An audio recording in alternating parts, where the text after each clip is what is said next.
de termos a alma renovada, é o local onde a gente vem, às vezes, sai machucado, sai triste, sai aborrecido, sai angustiado. E o direcionamento de fazer esse estudo de igreja e comunidade terapêutica, nesse nosso início, é para que a gente, pelo menos, quando cometermos os nossos erros, porque somos humanos e como humanos, inevitavelmente os cometeremos, mas pelo menos a gente cometa erro novo. Não erros que desde a época de Paulo lá ele já vinha alertando a igreja: gente, olha só, não faz dessa forma, evita isso aqui. Pois bem, e vimos alguns tópicos, né, onde Paulo alertava a igreja de Éfeso com relação a algumas situações que estavam minando a vida saudável da igreja. Hoje a gente vai começar a falar sobre a igreja da Galácia, sobre os Gálatas. Os Gálatas, assim, também como a igreja de Éfeso, ela era também de judeus convertidos e gentios. Só que na igreja da Galácia estava havendo um problema diferente da igreja de Éfeso. Vamos ler aqui que problema era esse. Vamos lá. Gálatas, no capítulo 1, do versículo 4 ao versículo 9. Vamos ver o que estava rolando lá. Acharam? Amém? Olha aí. Vamos lá. Começando do versículo 4. Vou começar do 3.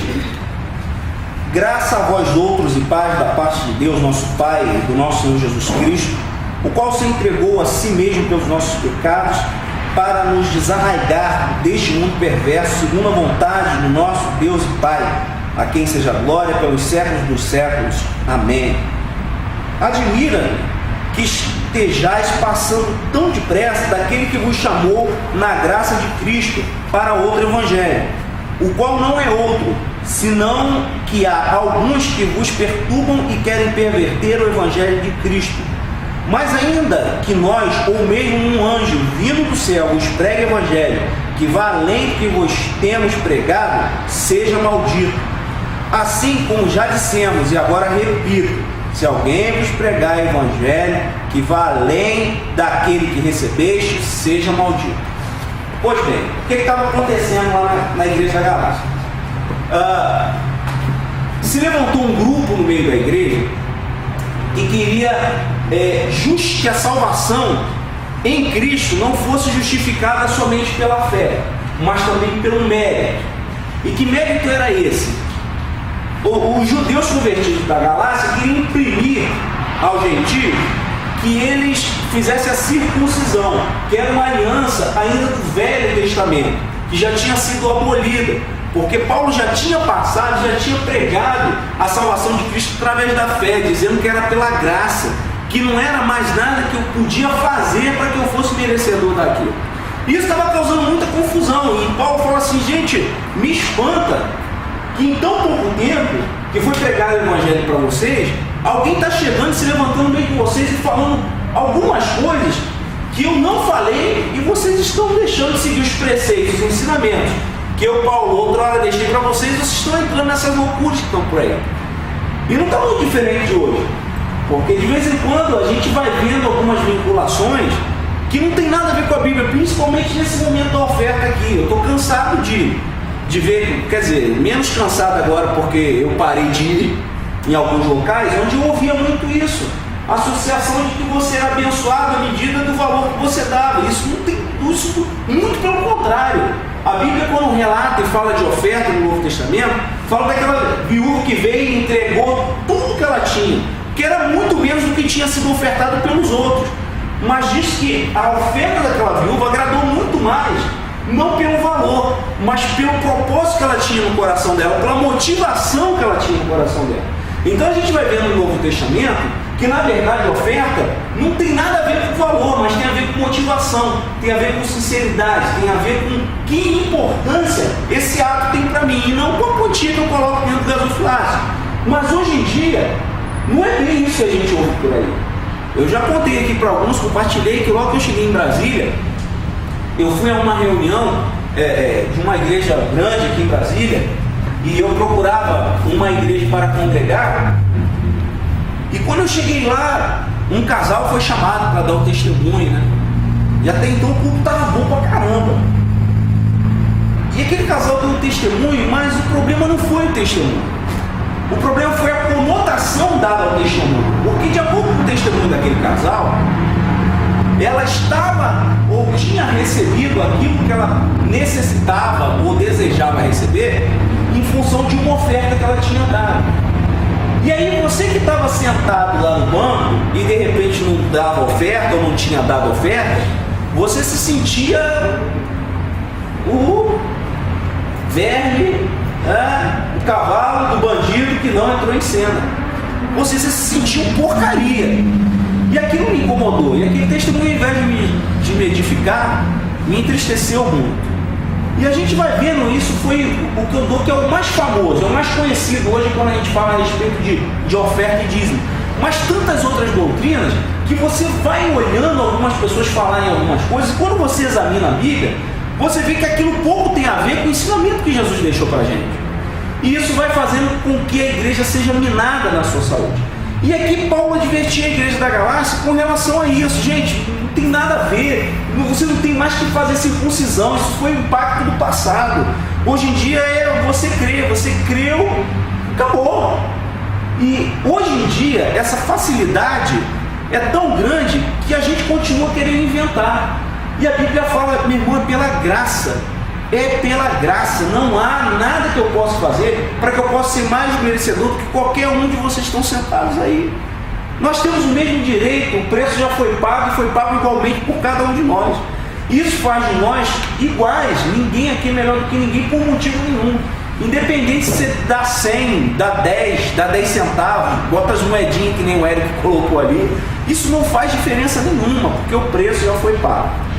E muito bem, e além do legalismo, que era essa busca desse cumprimento ainda de uma aliança da lei, Paulo exortava que o Evangelho de Cristo é o Evangelho que veio para trazer liberdade. Vamos lá ver aqui Gálatas mesmo, capítulo 5, versículo 13, ele deixa isso bem claro para a gente. Vamos lá. 5,13. Está escrito assim, ó. Porque vós, irmãos, fostes chamados à liberdade. Porém, não useis da liberdade para dar ocasião à carne. Sede antes servos uns dos outros pelo amor. Paulo mostra aqui uma preocupação, duas preocupações. A primeira é dizer que o Evangelho em Cristo, ele traz liberdade. Isso é fato. Então, se você está se sentindo aprisionado, meu irmão, você não está vivendo o Evangelho de Cristo. Tem alguma coisa errada. Mas, ao mesmo tempo que Paulo fala assim, ó, meu irmão, o Evangelho de Cristo não tem peso. Ele é leve. O jugo dele é leve, o seu fardo é suave. Mas, Paulo já alerta também o seguinte: não confunda liberdade com libertinagem. Porque em nome dessa liberdade também, a gente vai vendo muita loucura hoje por aí. E aí, um exemplo que eu trouxe aqui, para deixar bem claro, é o que está escrito lá em 1 Coríntios 6,12. Posso, o quê? Fala alto aí para mim. Eu sou artilheiro, né? Militar artilheiro é surdo, muito tiro de canhão. Posso o quê? Todas as coisas. Gente, vocês estão com fome? Tem lanche, gente. Pode gastar energia.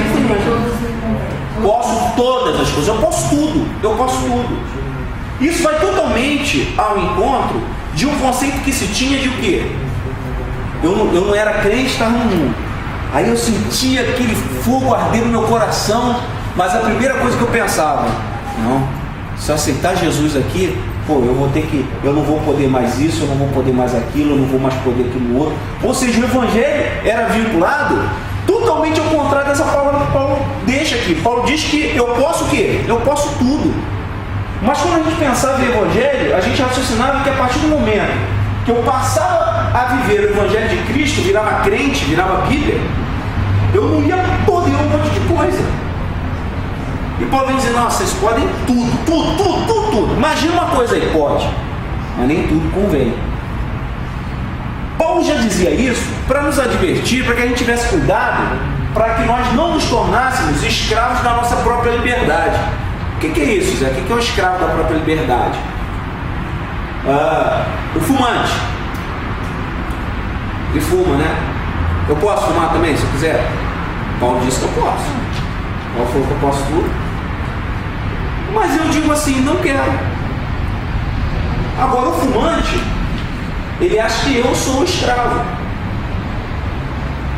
Só que aí você fala para ele assim, bicho, para de fumar hoje.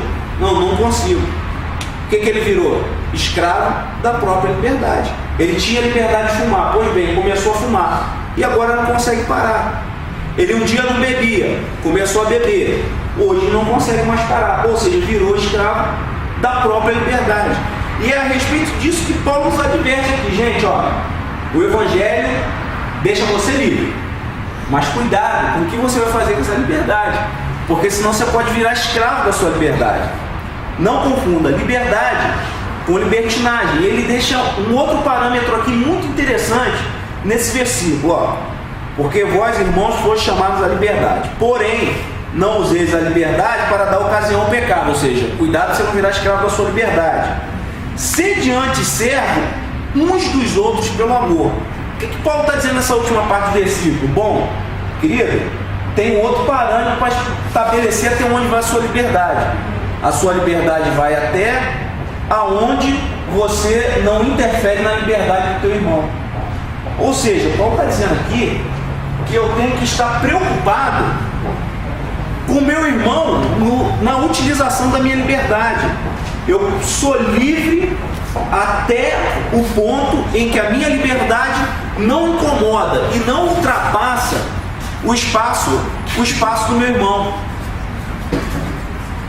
E geralmente, hoje, e a gente falou isso quando falava lá da igreja de Éfeso, que uma das marcas da igreja de hoje é o que? É o individualismo. Nós somos uma igreja muito individualista. Nós olhamos somente para o nosso umbigo, a gente só consegue enxergar as nossas necessidades. E a gente não consegue enxergar a necessidade do irmão. A gente não consegue enxergar as deficiências, mas não no sentido de olhar, peraí, deixa eu ver no que esse cara vacila. E quando o cara vacila, ele fala assim, meu irmão, abre o teu olho, você está dando brecha, hein?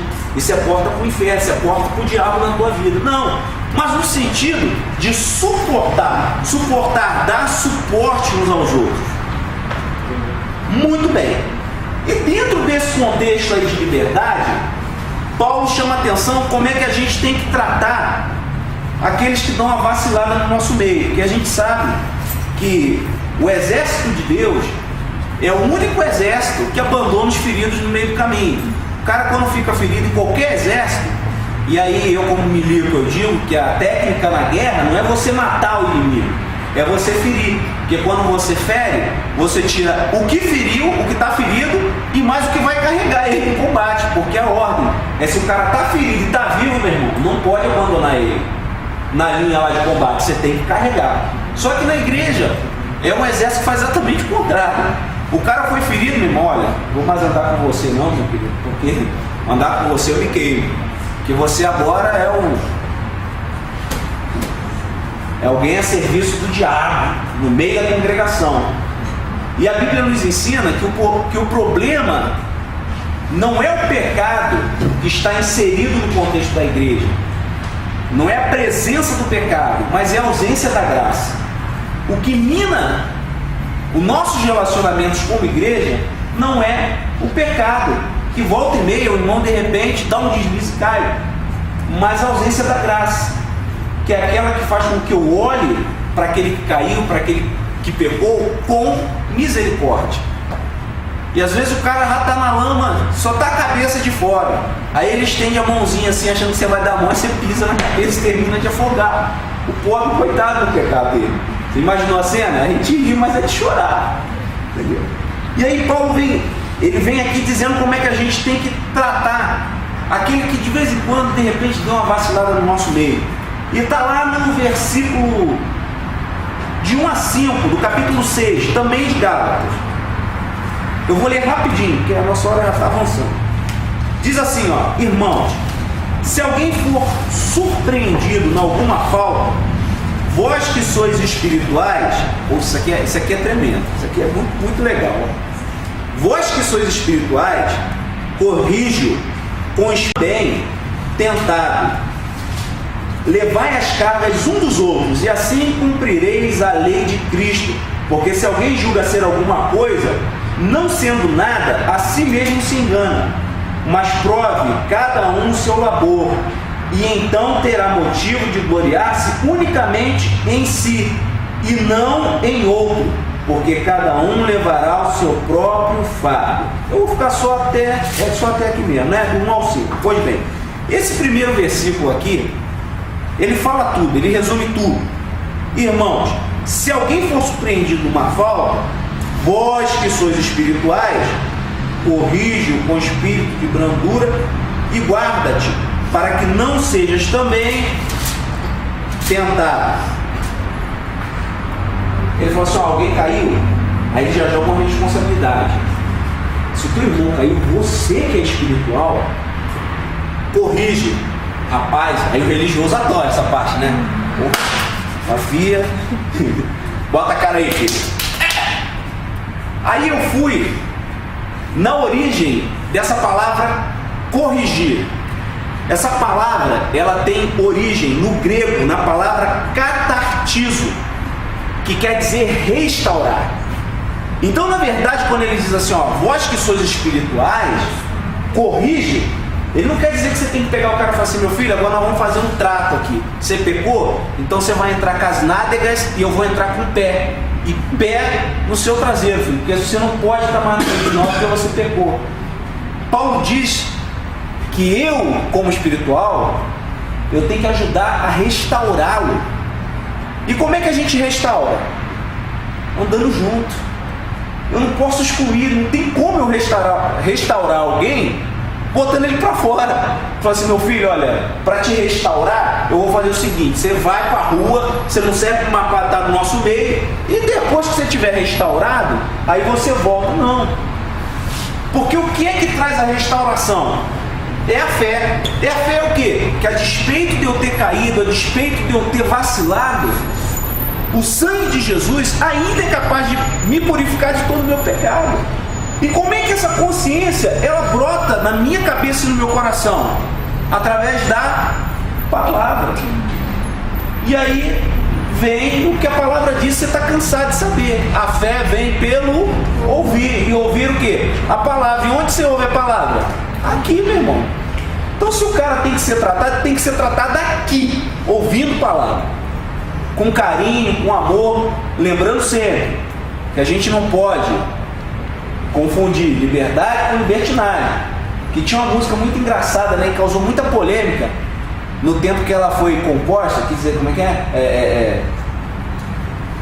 Levanta aqui, cai acolá. Como é que era aquela música? Ah, meu Deus. Isso, Dê um sorriso, só sorriso alegre, sorriso esperto, cheio de amor. Quem tem Jesus gosta de cantar, está sempre sorrindo, vive sempre a cantar. Tropeça aqui, aí perguntava assim: oi, cai acolá. Não, irmão, não tropeça aqui, cai acolá, não. Não foi feito para estar nessa vida mulamanquética, né? Nessa vida claudicante, né? Você está crente Raimundo, né? Um pé na igreja, um pé no mundo. E aí outro dia, eu dei aqui, contei até a historinha que eu vou contar de novo, né? Do camarada que estava em dúvida e estava querendo cair no mundão. E aí ele estava em cima do muro, né? E aí de um lado estavam os anjos do Senhor e do outro lado estava Satanás com os anjos dele. E os anjos de Deus lá, os querubins, serafins, né? A anjarada gritando: vem pra cá, rapaz, sai de cima do muro, pula pra cá, vem cá, você é nosso. E do outro lado do muro, a demonada, tudo de braço cruzado, só olhando. E ele vira aquela cena, de um lado os anjos gritando: vem pra cá, cara, vem pra cá. E do outro lado os demônios só com o braço cruzado. E tem uma hora que ele não aguentou. Ele falou assim: vem cá, só um instantinho aí, seus anjos, peraí, deixa eu... Ele falou assim: vem cá, ô diabo, tua rapaziada ainda, o pessoal aqui, eu tava até pensando em pular pra aí, cara, mas o pessoal do outro lado lá tá gritando, tá me chamando, pô, tá, vem, pô, e vocês aí não fazem nada, cara? E aí? Aí disse que o diabo olhou pra ele e falou assim: não estamos preocupados não, porque o muro já é nosso. Então, ou seja, já estava em cima do muro, não precisava gritar, porque ele já estava do outro lado. Porque quem está em cima do muro já está do outro lado. Então Deus não nos chamou para viver uma vida dessa, uma vida de em cima do muro, em cima de indecisões. Né? Até mesmo porque isso tem ocorrido com muita gente hoje, porque a gente tem exatamente tentado vincular a nossa fé a coisas lógicas. E não tem como, gente. Quem quer ser crente, quem quer seguir a Cristo, primeira coisa que você tem que entender: Deus é ilógico. Não existe lógica. Eu não tenho como querer convencer alguém pela lógica que Deus existe. Eu não tenho como conseguir convencer alguém pela lógica que oração dá certo. Mas é como diz o outro, né? Eu só sei que quando ora acontece, irmão. Agora, você quer acreditar, você acredita. Você não quer, você não acredita. E aí o pastor Neil contava que outro dia ele foi num evento, numa palestra, e no intervalo da palestra, um rapaz, um jovem senhor, o abordou e falou: pastor, eu quero falar com o senhor. E ele falou: tudo bem, tá ok, vamos ali tomar um café, a gente pode conversar enquanto toma um café. O rapaz falou: não tem problema não. E aí quando chegou lá, ele falou: pois não, o pastor Neil, achando que estava com algum problema sério, falou assim: pastor, eu queria dizer uma coisa. O pastor falou: pois não, querido, eu não acredito em Deus. Depois ele falou: tá bom. Não, como, pastor? Tá bom? O pastor está dizendo que eu não acredito em Deus. Eu falei: tá bom, filho, eu acredito. Não, mas o senhor não vai tentar me convencer que... Eu falei: não, pô, mas o senhor não é pastor? Não, filho. Bem-aventurado os que não viram e creram. Ou você crê, ou você não crê. Eu optei por crer. Você optou por não crer. Acabou. Era esse o assunto. Então acabou a nossa conversa. Virou as costas e foi embora. E o camarada lá sabe Deus o que ficou fazendo. Dormiu com aquela. Mas hoje em dia, muita gente está abdicando da fé, está vivendo essa vida assim, claudicante, mulamanquética na presença de Deus, porque está querendo vincular coisas espirituais ao que eu possa palpar. Está igual o povo quando Moisés subiu lá para o Monte Sinai, que não voltava. O povo que tinha tido experiências com Deus no invisível, mas que de repente, porque Moisés subiu para falar com Deus, estava demorando a voltar, o povo vira para Arão e fala o quê? Pô, faz aí um Deus para nós. Olha só que loucura. Tu já pensou isso? Renato, faz o seguinte: no próximo culto, minha fé está meio claudicante, traz um boi que a gente vai botar um bezerro aqui, nós vamos adorar o bezerro. Aquele negócio de adorar Deus, pelo menos bezerro a gente está vendo. Mas foi exatamente isso que aconteceu. E um povo que tinha visto no deserto maná, milagre, água brotar de rocha, e de repente o povo engole a cabeça e fala assim: não, ó, faz o seguinte, Arão, vamos recolher aqui as paradas dos brincos aqui, vamos derreter tudo, vamos fazer um bezerro para a gente adorar, porque Moisés subiu e eu acho que ele morreu e não volta mais, porque já tem muito tempo que ele subiu. E Paulo, quando vem falar com os Gálatas, ele vem exatamente advertir, falar: gente, cuidado com esses ensinamentos que querem vincular o que vocês já receberam de graça a algum preço que você tenha que pagar para merecer. Porque não há nada que nem eu nem você possamos fazer para merecer a graça. Porque graça é favor imerecido. Não tem como eu, Zé Carlinho, desse jeitinho que sou, pensando algumas coisas que penso, e eu sei que você pensa também, se escandaliza não, e a gente clama o sangue de Jesus, às vezes você está parado, vem pensamento na sua mente, você fala: meu amigo, esse pensamento só pode ter vindo de um endereço, do inferno, porque do céu não veio. Você fala: Senhor, limpa minha mente. Mas acontece, ou não acontece? É só comigo? É? Se falar, já vai falar: mentiroso, tá pecando. Não é, porque se você é gente que nem eu, acontece. Mas quando nós estamos em Cristo, Paulo diz assim: meu amigo, não é na força do teu braço, é Cristo que vai te capacitar, é Ele que vai te dar condições de resistir tudo aquilo que no dia a dia se apresenta e que está dentro da gente, está dentro. O pior de tudo é isso, não está fora, está dentro. E a prova de que está dentro é quando Jesus vira para alguém que quer o seguir e fala assim: olha, se você quer me seguir, o que é que você tem que fazer? Negue-se a si mesmo. Ele não fala assim, ó, negue ao diabo. Não, negue-se a si mesmo, porque nós somos o nosso pior demônio. Às vezes o diabo não precisa nem fazer força. Às vezes em alguns momentos da nossa vida ele olha pra gente e fala assim, pô, tô tranquilo, posso até dar uma descansadinha agora, porque ele só se basta.